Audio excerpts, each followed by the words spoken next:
Florida voters will have to ensure their citizenship is verified in order to vote next year. That's if the governor signs a bill that just passed through the legislature. Action Jack State and local government reporter Jake Stofan is live. And Jake, this could mean some voters need to update their registration.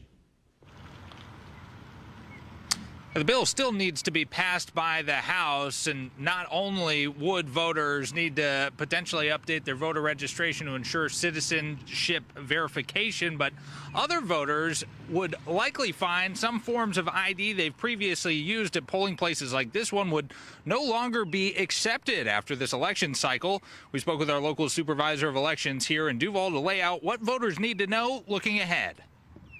Florida voters will have to ensure their citizenship is verified starting next year to avoid issues at the ballot box under a bill nearing the finish line in the final days of the legislative session. Residents will have to have proof of citizenship on file with the Department of Highway Safety and Motor Vehicles and/or their local supervisor of elections office.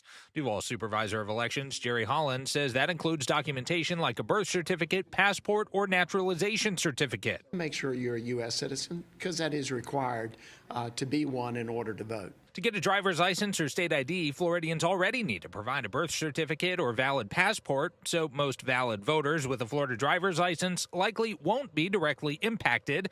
And starting next July, the bill will even require driver's licenses to include a symbol indicating U.S. citizenship. Holland says those who are impacted will be notified of any issues well before Election Day to ensure they have proper documentation on file. It's a requirement that I reach out to the voter and give them time to provide the documentation. State Representative Anna Eskamani argues accessing that documentation isn't so easy for all voters. The children of those who have been enslaved and were not born with birth certificates, that those elders are going to face challenges. Anyone who is divorced, change of last name, there's so many dynamics here. The bill also removes student IDs from the list of identification that can be used at the polls, which Eskamani argues would impact thousands of Florida college students. And are now going to be given a provisional ballot and have to navigate that administrative burden, that bureaucratic process to verify their vote.